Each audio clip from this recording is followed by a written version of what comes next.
Bueno, el tiempo es muy fácil de contar. Hoy día de San Isidro escampa en Madrid, pues está bien. Que ayer menuda sesión en las ventas. Las lluvias de tarde. Ranchipur, uy, pero...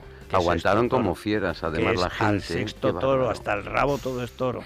Pero es una tradición, ¿no? Siempre que he oído decir. Sí, yo he visto nevar y la primera semana de ahí San todo el Isidro. mundo, es una Cuando el 7 prodigiosa. era el 7 del ensabanao, yo recuerdo un día que estaban toreando y se puso a llover. Un presidente sádico, criminal, a punto de ser asesino, no canceló la corrida. Estábamos, Amorós y yo, en la delantera de grada del 2, que es donde se ponen los toreros, así, porque es la que no te mojas, se cae.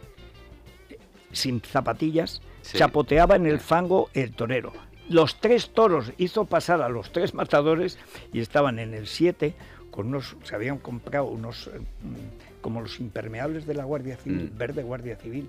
Digo, parece un regimiento de la Guardia Civil acantonado en Guernica, o sea, porque además le tiene más miedo el matador al público que al toro. Y el toro daba miedo, porque se resbalaba el toro y se resbala, te cae encima, imagínate. Bueno, pues hoy eso no sucederá, les deseamos lo mejor. Temperaturas, más o menos amables, 20 de máxima en Madrid, la máxima nacional en Sevilla, 29, más el río, humedad, en fin. Y la mínima, pues en Teruel nos han dejado solos, a los de Teruel, pero 6 grados. Repsol te ha ofrecido el tiempo.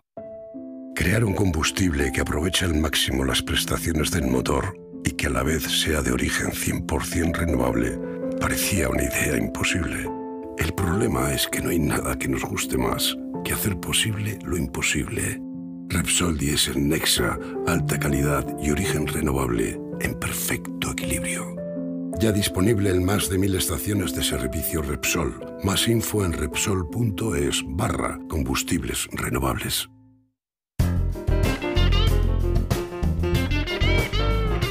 Vamos a la bolsa, Luis Fernando. ¿Cómo amanece hoy? Pues mira, ayer cerró la 5ª sesión consecutiva al alza, hoy se da la vuelta, aunque muy ligeramente. Está cotizando plano en unas décimas en negativo, un 0,14% abajo. Ahora mismo logra mantener in extremis los 13.800 puntos, que bueno, puede llegar a perder por momentos. Hoy vamos a estar muy pendientes de la evolución de la sesión, aunque parece que habrá una ligera recogida de beneficios. Y todavía se oye el irrinchi de satisfacción de Gurlian, después de que ayer humilló a los halconavas estos. Sí, con esa forma de decirle a autor, pero ¿de qué dices, hombre? ¿Pero qué dices? Tú ganas dinero por mí, le faltó decir payaso, o sea, pero en ese tono, Sí. Para no dio ser... la vuelta al ruedo ayer. Pero vamos, y con las orejas de Contreras. Un par de ellas, además. Sí. Bueno, vamos a ver, noticia de interés cultural de la 11, Verónica. Pues es que hablamos de las medallas de la Ciudad de Madrid que se entregan hoy, coincidiendo con la festividad de San Isidro. Entre los galardonados pues se encuentra el coleccionista Juan Antonio Pérez Simón, la nadadora Teresa Morales y el futbolista Rodrigo Hernández, que recibirán la medalla de honor. Pero oye, también recibirán galardón Almacenes Pontejos, la escritora Carmen Posadas o la centenaria Cuesta de Moyano, de la que tanto se han hablado estos días, a las 12 de este jueves. Las medallas. Hay una asociación que se llama Los de la Cuesta. No tienen que decir Moyano. Es que es una cuesta así. Pues nada, pues muy bien, pues estupendo, fantástico. Vamos ahora a... será un placer recibir al señor Cuerva, don Gerardo, porque es al que más odia en el mundo Garamendi. Y como no es santo de mi devoción, no, a pesar de los agravios de todo tipo que le inflige Yoli Tenacillas, cuando lo agarra y le succiona y tal y cual, pero es que hay una guerra. Hay que decir que Rosana entrevistó a la antagonista que ha fletado Garamendi para cargarse a Cuerva. Ahora trataremos de averiguar por qué. Bueno, don Gerardo Cuerva es el presidente y recandidato de Cepime, que es la pequeña y mediana empresa. El otro día, pues recibimos aquí, no estaba yo, estaba Rosana Ángela de Miguel, que es la candidata de Garamendi, para echar a este señor de la Cepime. Y hay quien dice que el problema fundamental que tiene Garamendi, aparte de cuando se le acerca demasiado Yolanda Díaz, que eso es un peligro geológico, es que él se ha puesto un latisueldo, él y su familia y alrededores, brutal, y en cambio don Gerardo Cuerva, y es lo que yo le quiero preguntar, no cobra por presidir la Cepime. Y este mal ejemplo es intolerable. Primero, don Gerardo, bienvenido. Muchísimas gracias, un auténtico placer estar aquí con vosotros. Bueno, vamos a ver, ¿es cierto que usted no cobra? Cierto. No, mi sueldo y mis remuneraciones vienen de las empresas en las que trabajo, que son la empresa de mi familia y algunos otros consejos en los que participo. Y eso, ¿por qué Garamendi le ha puesto tanto la prueba? No digo que no se la ponga porque puede haber celos o lo que sea, sino tanto. Pues no lo sé. Yo realmente creo que de forma honesta, de forma leal, he estado en estos años pues defendiendo el interés de la empresa a nivel general en este país y principalmente en el cometido que tenía, que era de la pequeña y mediana empresa. No lo sé, lo desconozco. La verdad que espero que cuando acabe todo este proceso algún día me pueda enterar el por qué. ¿Qué he hecho yo que realmente me lleve a una situación o nos lleve a la organización empresarial a una situación de este tipo? Pero nunca he tenido la oportunidad de preguntárselo directamente. Bueno, sí, se lo he preguntado, pero la única frase que he encontrado es: he perdido la confianza. Claro, eso no sé a qué obedece ni a qué... el por qué, por tanto, insisto. Pero ¿desde cuándo la CEPIME tiene que tener la confianza de la COE? Bueno, yo sí es verdad que dentro del marco de COE CEPIME nos hemos dado un marco y viene un acuerdo del año 1980 cuando estaba Carlos Ferrer Salat de presidente de COE y Javier Estefani, presidente de CEPIME, en el que se conviene trabajar de la mano. Y en ese sentido, por supuesto, se dice, y en ese acuerdo, que CEPIME defenderá los intereses de la pequeña y mediana empresa, pero también se advierte en ese acuerdo que aquellas cuestiones que pudieran tener diferencias, se trabajara para de alguna manera, trabajar sobre la unidad de acción empresarial. Y yo no vengo a cambiar el modelo. Hoy no se está cuestionando el cambiar el modelo de unidad de acción empresarial, pero en ninguno de los sentidos. Ni una CEPIME subyugada totalmente a COE sería cambiar el modelo que nos dimos en el año 80, o una CEPIME totalmente independiente de la COE sería también cambiar el modelo que nos dimos en el 1980. Si hay que darse, hay que ponerlo encima de la mesa y decir que el modelo es el que queramos, hagámoslo, pero de forma transparente y que todo el mundo lo vea. Este domingo publicaba Jesús Cacho en Voz Populi un gran artículo. Además, de esos, cuando le salen a Jesús, les salen. Pues lleva tantos años aquí, cuando don Pelayo se alzó contra el Moro, Jesús ya le escribía los artículos, o sea, los discursos a Pelayo. No ganaréis. Bueno, y entonces ahí hablaba de una cosa que es verdad. Ha citado antes a Ferrer Salat. Yo recuerdo esa época porque es cuando empiezo a escribir en la prensa.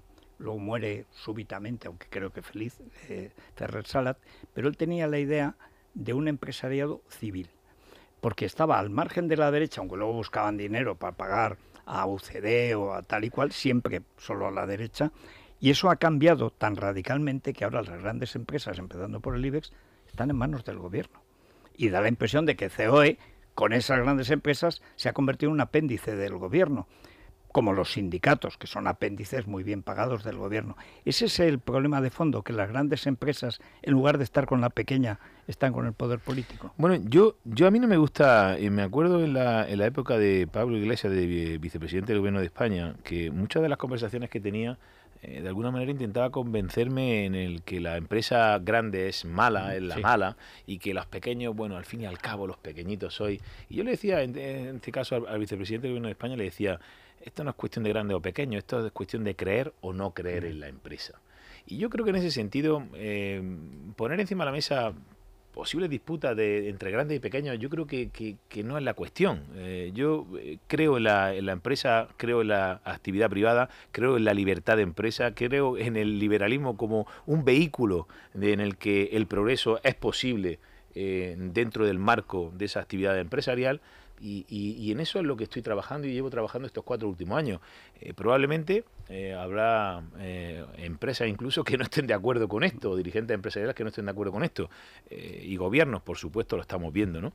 Pero insisto, diferenciar entre grandes y pequeños, yo creo que esto es, creemos en la empresa. Era comunista, lo mismo que Yolanda Díaz, entonces su chica, la Siriza galega, decía Pablenín. Ahora no estará en la CEPIME, ahora Pablenín, con la taberna Garibaldi. No, que yo sepa, no está, no sé si en alguna federación o organización de hostelería está.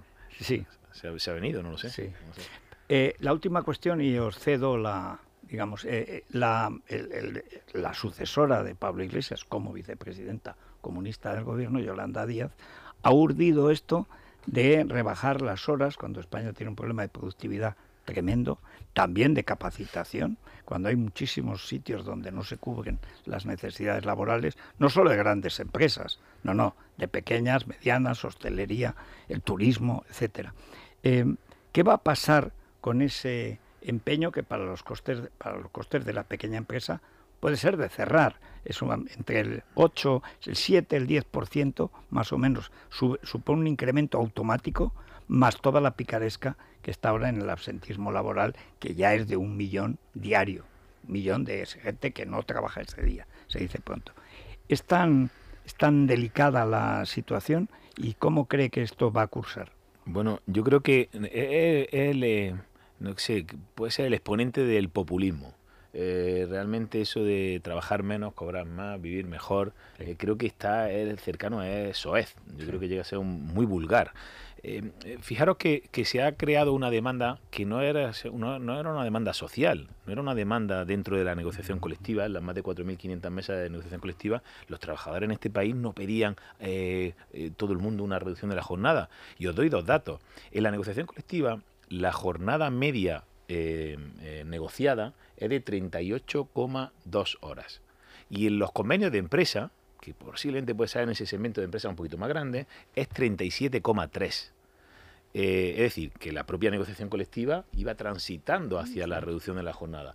Pero yo le digo a la vicepresidenta del Gobierno de España que por qué hay que orillar, por qué hay que despreciar el diálogo social que lleva funcionando, un diálogo social honesto entre sindicatos y empresarios, durante los últimos 47 años. Y yo le pregunto a la vicepresidenta del Gobierno, ¿qué pasa? Que los representantes sindicales, los representantes de los trabajadores en el convenio de la formación, que es de 32 horas, son mucho más hábiles que los del comercio que está cercano a las 39. No, es que la negociación colectiva está para eso, que dependiendo del sector y dependiendo del territorio, se ponen de acuerdo empresarios y sindicatos en cuál es la duración de la jornada en cada sector y en cada territorio. Y llega esta señora, llega la vicepresidenta del Gobierno, y de forma populista hace una propuesta sin ni siquiera estar sustentada por una memoria económica que diga cuál es el efecto que pudiera producirse de una medida de este tipo, y de forma unilateral se salta el diálogo social, se salta la negociación colectiva, se salta todos los convenios colectivos que hay firmados en este país y propone una reducción de 37,5 horas a la semana. ¿Por qué hablamos de horas a la semana? Es verdad que el Estatuto de los Trabajadores dice que hay un máximo de 40 horas a la semana, pero los convenios colectivos se negocian a través del total de la jornada anual. ¿Queremos hablar de reducción de la jornada? Hablemos de absentismo, hablemos de flexibilidad, hablemos de hora extra. De productividad. De productividad, por supuesto, ese elefante en la habitación que nadie quiere ver, que nadie quiere ni siquiera citar en este país. Por tanto, de verdad, tan simple pueden ser los planteamientos que nos lleven a ese sobrecoste impuesto sin tener en cuenta absolutamente nada. Bueno, pues sí, yo le digo a mis compañeros de los sindicatos, si dejamos que el gobierno intervenga, por un lado, el salario, porque el salario mínimo interprofesional, el poner los umbrales donde está el salario mínimo interprofesional, ha incidido en todas las tablas salariales. Por tanto, es una intervención de los salarios. Y por otro lado, dejamos también que de forma unilateral y por ley pongan la duración de la jornada. ¿Dónde está la esencia de la negociación colectiva? Estamos cediendo, sindicatos y empresarios, a la voluntad de un gobierno intervencionista que venga a intervenir en el sistema económico y que diga cuántos son los salarios, cuánto es la cantidad del salario y cuánto es la cantidad de la hora de la jornada. ¿Pero qué dicen los sindicatos cuando le haces esa reflexión? Bueno, pues muchos de mis compañeros de los sindicatos advierten una deriva en la que parece que... Sobran los sindicatos también. Yo digo que sobraríamos todos. Sí. Realmente pero es una... ¿Pero ellos lo reconocen o no? Luis, es una victoria cortoplacista. Yo lo que digo... que no lo reconocen. Bueno, ellos se apuntan el tanto de que consiguen que un gobierno ni siquiera era una petición sindical. Es decir, no había una demanda social en este país que el problema más grave era la reducción de la jornada. Os he dado los datos. La media en los convenios colectivos son 38,2 y en los convenios de empresa 37,3. No había una demanda. Es una demanda creada. claro. Y realmente populista. Yo cuando voy a cualquier acto y hay algunos cientos de personas, yo le digo que levante la mano quien quiere que le suban el sueldo. Y automáticamente todos levantamos la mano. Claro. Y que levante la mano quien quiere trabajar menos. Y todos levantamos la mano que queremos trabajar menos y cobrar más. Bueno, yo no. Populismo no, puro. Vamos a ver, o sea, aquí liberalismo a trabajar. Pero es populismo puro. En cobrar más levantarías la mano. No. No, porque pago yo. Entonces es doble visión. Sí. Bueno, Gerardo, y usted de cara a las elecciones ahora, de pronto las elecciones de la CEPIME han cobrado un interés mediático tremendo, cosa que hasta ahora no había ocurrido, porque parece que CEPIME representa a la oposición al gobierno, y sin embargo desde la COE, pues Garamendi más bien está alineado con los intereses de la Moncloa, o eso es el aspecto que están ofreciendo estas elecciones. ¿Usted representa realmente a los empresarios que están en la oposición al gobierno, o que quiere otra forma de hacer política económica, política laboral o política empresarial, fundamentalmente? Mira, yo lo llevo diciendo estos días, de alguna manera, nosotros como organizaciones empresariales tenemos que tener neutralidad política. Pero eso es posible con un gobierno como el de Sánchez. Con el gobierno de Yolanda Díaz. Intento explicarme. Neutralidad política. Eso quiere decir, bajo mi criterio, no se puede hacer seguidismo de ningún partido político, de ninguna sigla. Neutralidad política. Pero eso no lo podemos confundir, que desgraciadamente parece que lo estamos confundiendo, con la neutralidad ideológica. Nosotros, las organizaciones empresariales, no podemos tener neutralidad ideológica. ¿Por qué no podemos defender en lo que creemos? Pero, ¿qué ha pasado en este país? Una cosa es la neutralidad política, que entiendo no hacer seguimiento ni seguidismo de ninguna sigla política, pero ¿por qué no defender el marco en el que nosotros podemos desarrollar nuestra actividad? Pero qué complejo es el que tenemos en este país. Eso suena muy bien, pero no deja de ser una butad. Es decir, si usted mantiene una militancia ideológica, descarta el apoyo a determinadas siglas que contradicen esa realidad ideológica. No, pero bueno, solo faltaría. Ahí podemos llegar. Pero lo hago desde el principio en la neutralidad ideológica. Sí, pero el resultado es el mismo. Bueno, pero yo no No, estoy... porque no sabes si el PP te va a salir conciliador o de oposición. Sí, pero ¿o te sale el PP conciliador? Bueno, perdona. ¿O no te sale nadie? Perdona, te sale Vox diciendo que las empresas son propiedad de los trabajadores. Con un par. O sea, es que claro, es que hay siglas y siglas. Y siglas de siglos. Pero Daniel Muñoz, que no quiero que se me quede aquí, tenía una pregunta ahí, y si se te atora una pregunta, bueno, eso es como si te tragas un trozo de pollo, o sea, o sueltas la... Sí, un par de preguntas muy rápidas. El presidente del gobierno recibió ayer en Moncloa a los representantes de Compime, en este caso la patronal amadrinada por Begoña Gómez. No sé cómo interpreta usted esa imagen, sobre todo teniendo en cuenta que estamos en la recta final de este periodo electoral, si lo considera una interferencia. Y por otro lado, su contrincante dijo aquí la semana pasada que CEPIME había abandonado a los empresarios afectados por la Dana en Valencia.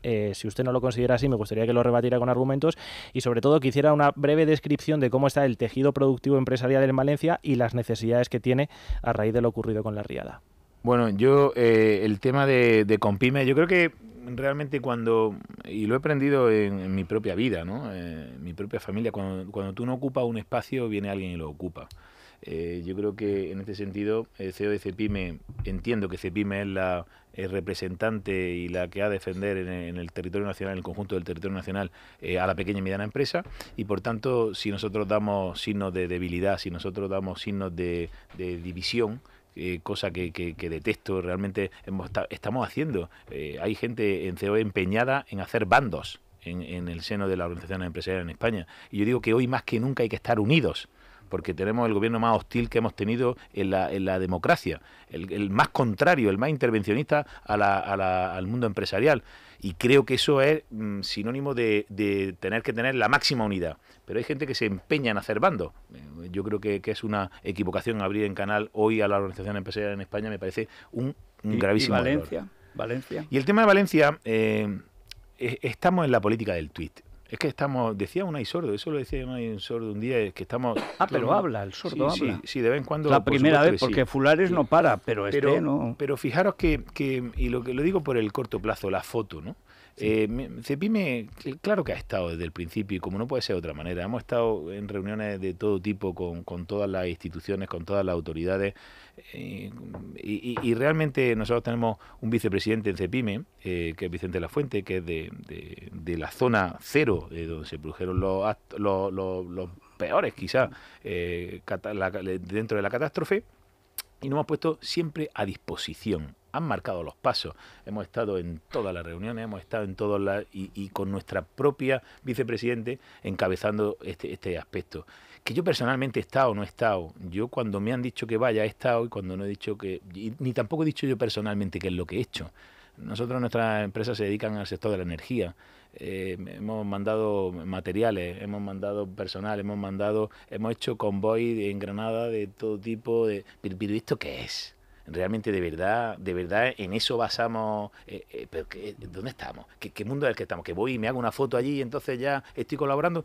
Lo que tendríamos que hacer es que, desgraciadamente, todavía hay miles de personas que ni siquiera le han llegado la ayuda, y ya no hablo de los cientos e incluso miles de negocios que no se van a volver a abrir, sino que la gente pueda recobrar su vida normal. ¿Por qué no nos ponemos a trabajar en lo que realmente importa, que es cómo está la situación hoy, dónde han llegado las ayudas, qué ayudas han llegado, cuáles no han llegado, por qué no han llegado, qué necesita la gente allí? En vez de que me eche una foto, que llego y lo primero que he hecho es hacerme una foto. Vamos a dejarnos de fotos ya en este país y vamos a ponernos a trabajar. Que realmente aquí no contamos todo lo que hacemos todos los días. Ver las dos piezas que son la segunda parte del documental que hemos hecho nosotros. Ninguna televisión, ningún grupo mediático lo ha hecho 6 meses después, como está Valencia. Empezando por las empresas. Es terrible. No les ha llegado el dinero, no les ha llegado nada. Es más, sigue sin llegarlos nada. Esta mañana oía con estupor, no exento de ira, Amazon diciendo en la campa de Catarroja, se ha ido a Catarroja porque tiene una jueza, que es una militanta de su cosa, diciendo, esto ya está. Nos contaba precisamente Raúl, un señor de un desguace, típica pequeña, mediana empresa valenciana, hay muchos desguaces en Levante, que la mafia, desde el primer día, del segundo día exactamente, se ha hecho con ese control. Hay casi 200.000 automóviles. La Generalidad era la responsable. Cuando vio la magnitud del lío, lo pasó a los ayuntamientos. Al día siguiente, había un contratista de La Coruña que tenía, en Paiporta me parece, ya tenía concedido un terreno sin concurso ni nada, y ya repartiendo alpiste para concejales y alcaldes. La situación es muchísimo peor de lo que se cree. Pero bueno, eso mañana a las 10 se podrá descargar, se podrá bajar de Libertad Digital o ver en YouTube estas dos piezas. En total son 2 horas de documental, la hora que ya se puede visitar y la que mañana podemos ver.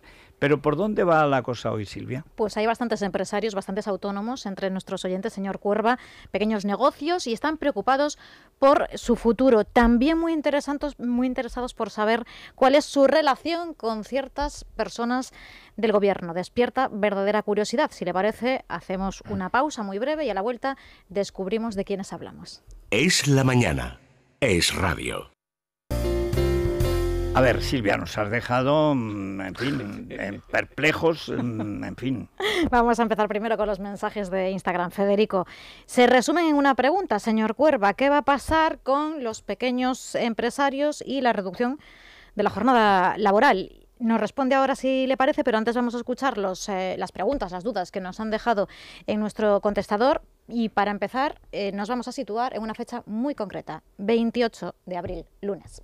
¿Usted cree que con el tema del apagón todos estos comercios pequeños van a dar algún tipo de ayuda o indemnización y demás? Porque claro, algunos pues han perdido sus productos porque estaban congelados y claro, en 10 horas... Yo desayuno en un sitio todos los días, somos un grupo y desayunamos en un sitio. Y llevamos observando de una época a esta parte que cada día hay un camarero distinto. Bueno, un par de ellos, porque son 2 camareros y a veces uno. Generalmente son extranjeros. Esos son los fijos discontinuos. Este es el paro que ha remediado la señora Yolanda Díaz. Pues me gustaría que le preguntaran si en algún momento se plantea de verdad defender a la microempresa española, porque hasta ahora da la sensación de que es como un felpudo del gobierno. Me gustaría que se comprometiera aquí, no solo a que quiere estar en ese puesto para figurar, sino que se comprometa de verdad a ayudar a las pequeñas y medianas empresas. El problema que estamos teniendo, que más de uno se lo lo habrán contado, con la mano de obra y la falta de la cualificación de mano de obra que nos estamos encontrando ahora. Hay muchos fontaneros, electricistas, carpinteros, montadores de cocina. Estos trabajos artesanales no está habiendo recambio. Aquí en Talavera de la Reina había una escuela de carpinteros que formaban a gente para montar cocina y ha desaparecido. Y todos quieren estudiar en la universidad trabajos de manos limpias. Pero están viendo ustedes el problema que está viendo de que no hay relevo generacional en muchos oficios. ¿Qué va a hacer usted para combatir esta lacra? Si usted estuviera en el Congreso, ¿qué le preguntaría al señor Sánchez? ¿Usted cree que hay que defender también a las otras empresas que han pedido préstamos y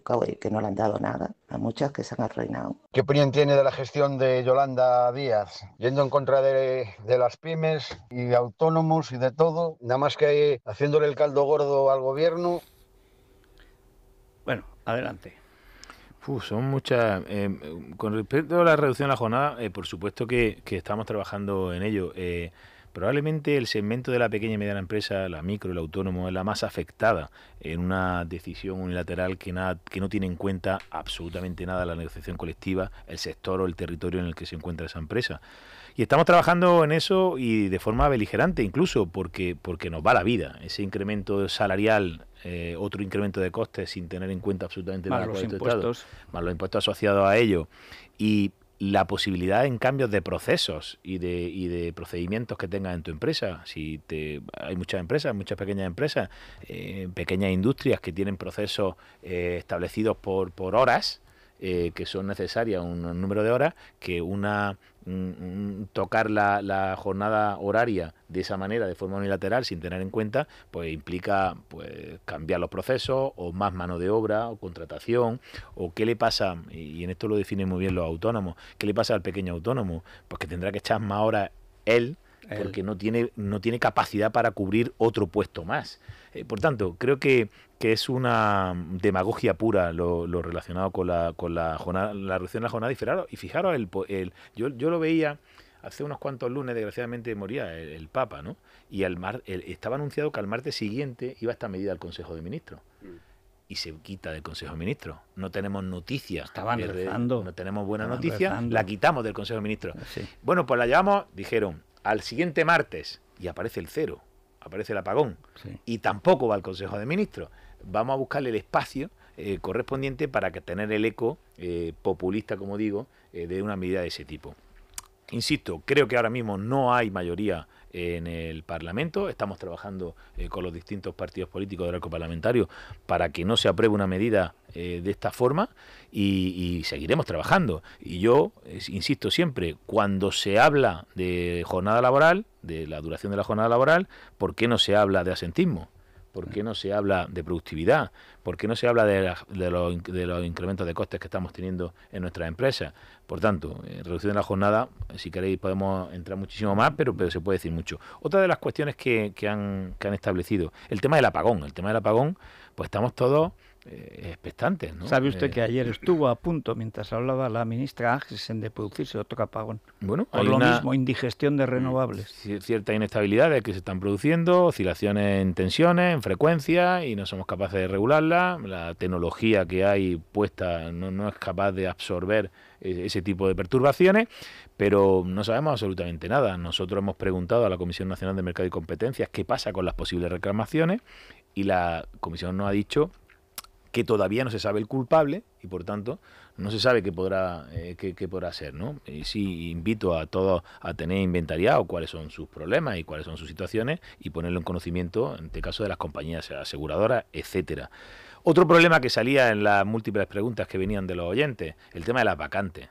Me parece un problema, lo hemos llamado el problema de la vacante, el problema de mano de obra, el problema de falta de mano de obra, el problema de falta de personal en los diferentes... y al principio era una mano de obra cualificada la que estaba faltando, pero hoy es transversal el problema de la mano de obra. Hay cualquier tipo de empresa que quiere mejorar un proceso, que quiere mejorar una línea y no encuentra trabajadores. No se encuentra trabajadores en la hostelería, no se encuentra trabajadores en el comercio, no se encuentra trabajadores e incluso en descenso el maltratado mundo del campo, la agricultura, el campo. Aunque en los hijos se van. Está en tasas negativas de empleo constantemente, no consigue remontar el empleo en el campo y por tanto es un problema muy serio. Es un problema que realmente afecta a la compañía.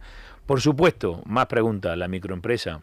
El grueso de las empresas de España son pequeñas, medianas y autónomos, y en el segmento de la microempresa pues está cercano al 90%. Quiere decir que, por supuesto, hay que tener vigilancia sobre qué le ocurre. Yo creo que la organización empresarial estamos para acercarnos a los problemas reales de la empresa.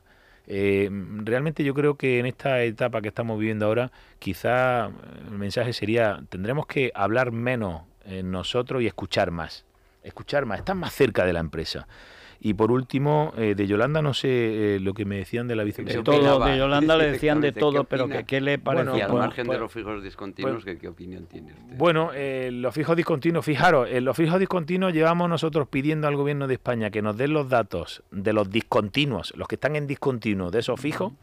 Y bueno, salió una comparecencia, una intervención en el Congreso de los Diputados de la vicepresidenta del Gobierno de España, que dijo que estarían alrededor de los 50.000 y luego hemos visto que van por 700.000. Eso en uso más de 800.000. Que es el sindicato, como no le pagan, es el que te puedes fiar. Pero yo, insisto, veo a una vicepresidenta del Gobierno huyendo hacia adelante con propuestas no consensuadas absolutamente con nadie y buscando un espacio que lo está perdiendo y que lo ha perdido. Me preocupa que el Gobierno de España adopte medidas que ni siquiera, como por ejemplo estábamos hablando de la reducción de la jornada, que ni siquiera tengan memoria económica asociada. Bueno, pues don Gerardo, este día 20... Ese día 20 o gana usted o gana Garamendi, porque esto se ha quedado así. Bueno, Garamendi a través de persona interpuesta. Eso es más grave todavía, que sabes que esa persona interpuesta no es la persona, que la persona es otra. Pero en fin, lo vamos a ver enseguida. Muchas gracias por estar con nosotros, mucha suerte. Un auténtico placer y ojalá más unidos que nunca consigamos trabajar por la defensa. Por lo que usted nos ha contado, usted ganará o perderá, pero o sea, muy unidos no están. Por parte mía no tengo ningún problema. Sí. Ninguno. Eso es que usted viene cobrado de casa. Vamos a hacer una pausa a ver qué ha pasado, porque es que en cuanto te das media vuelta pasan cosas. Está España como para no aburrirse. Es la mañana de Federico, con Federico Jiménez Los Santos.